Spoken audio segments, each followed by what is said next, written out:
Most of you probably know the importance of paying attention to your diet. You eat your fruits and vegetables. Some people limit their amount of alcohol or do not drink at all. You limit the consumption of red meat and so on. Why are we making it so difficult to ourselves? Would it not be easier and just as healthy to simplify take a supplement so we can stop paying attention? In some situations, specific population groups are advised to take dietary supplements to prevent nutrient deficiencies. For instance, deficiencies could occur with aging, vigorous exercise, or an insecure food supply in low income countries. Also, women who want to get pregnant are advised to take folic acid supplements to prevent neural tube defects. Supplementation is sometimes necessary to enhance health, but should we advise supplements for the rest of the population? Let's look at an example from the 1990s. At that time, it became clear that the risk of lung cancer among smokers was lower when sufficient vegetables and fruits were consumed. Researchers thought this protection was due to the different substances in fruits and vegetables, such as vitamins, minerals, and bioactive compounds, together called antioxidants. They help protect cells in the body from damage that may lead to cancer. And as heavy smokers tend to consume less veggies and fruits than non smokers, it would be easiest to advise them to take dietary supplements containing these antioxidants. And this is exactly what researchers did in an intervention trial among heavy smokers. They randomly assigned half of the group to a supplement containing a relatively high dose of an antioxidant called beta carotene. The other of the participants received a placebo pill without beta carotene. They followed both groups over time for 5 to 8 years to see who got lung cancer and who did not. In contrast to what was assumed, it turned out that the risk of lung cancer was actually increased in the group who received the supplement with beta carotene compared to the group who did not get the supplement. As you can imagine, this was a huge shock for cancer research. Providing what we thought was a good thing actually made things worse.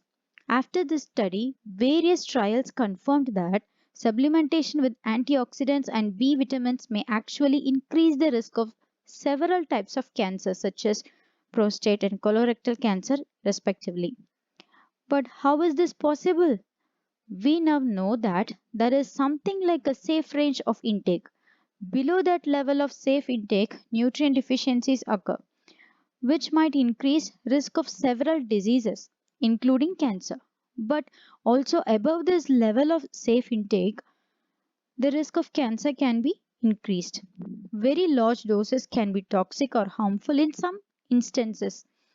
In the example of lung cancer, the smokers were given a dose of 20 milligram of beta carotene per day, which is much more than a normal daily intake. Also, these people were heavily smoking for years and they may already have had lung cancer.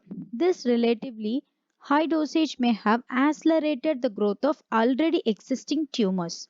Next to this, the participants were given only one single vitamin, while vegetables like a red pepper do not only contain beta carotene but also dietary fiber, iron, and vitamin C. And also, these compounds together in a natural combination may be what is favorable. So, can we draw a conclusion from these findings? Yes, we can. Overall, randomized controlled trials of high dose supplements have not been able to demonstrate the protective effects of micronutrients on cancer risk. More importantly, some trials have even shown the potential for unexpected adverse effects.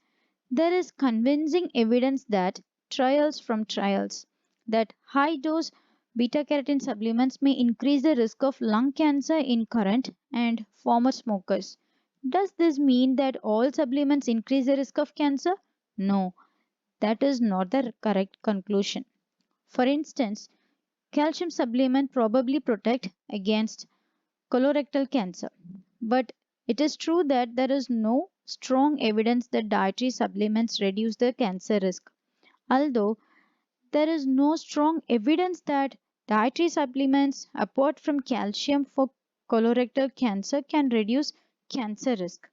Many people believe that dietary supplements can prevent deficiencies or increase their physical fitness. But in general, for otherwise healthy people, adequate nutrient intake can be achieved by a healthy, well balanced diet with plenty of variety.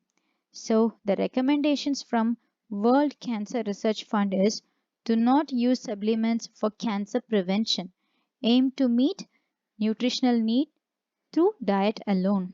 Thank you.